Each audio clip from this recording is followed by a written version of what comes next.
আগামী 9 তারিখে আমাদের শারদীয় দুর্গা উৎসব। তো এই পূজাকে কেন্দ্র করে আমাদের হিন্দু সম্প্রদায়ের মধ্যে খুব একটা আনন্দ বা একটা থাকে। তো এবার আমাদের এটাই প্রশাসন এবং তত্ত্বাবধায়ক সরকারের কাছে এটাই দাবি যেন আমরা সুস্থ এবং সুন্দরভাবে এই পূজাটা সম্পূর্ণ করতে পারি, এটুকুই। শ্রী রাধা মাধব জিউ রাটা কমিটির যুগ্ম সাধারণ সম্পাদক। আমরা চৌমুহনীতেই দীর্ঘদিন যাবৎ অনেক বড় বড় বাজেটেই অনেক পূজা করে থাকি।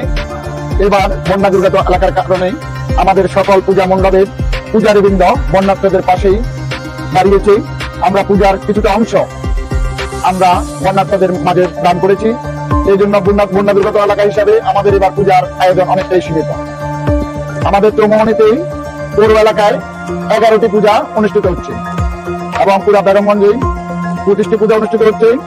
ইতিমধ্যেই প্রশাসনিক লোকজনের সাথে আমাদের বারবারই আলোচনা হয়েছে, স্থানীয় রাজনৈতিক নেতৃবৃন্দের সাথে আলোচনা হয়েছে, সকলে আশ্বস্ত করেছেন আমরা এবার পূজাতেই আমাদের এখানে কোন রকম সাম্প্রদায়িক কোনো ঘটনা ঘটবে না। আমরাও বিশ্বাস করি আমাদের এখানে কোনো সাম্প্রদায়িক ঘটনা ঘটবে না।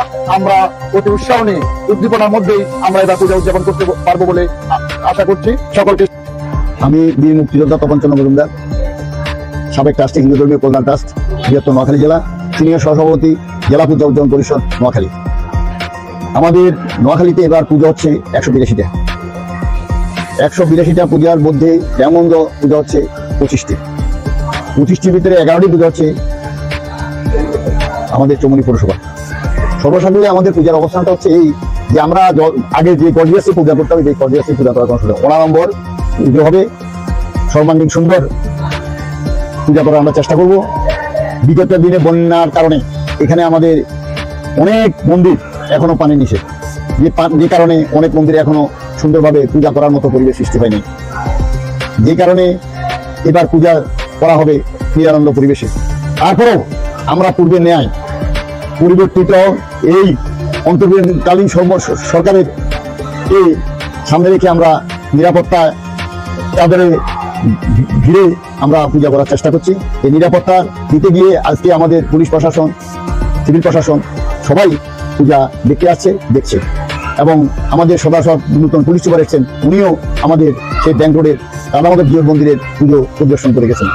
আমরা আশা করব 2021 সালের 15 অক্টোবরে যে ঘটনাটা ঘটেছে, যে ক্ষত আমরা এখনো কেটে উঠতে পারি নাই, সেই ক্ষত যেন আমাদের ভিতরে না আসে।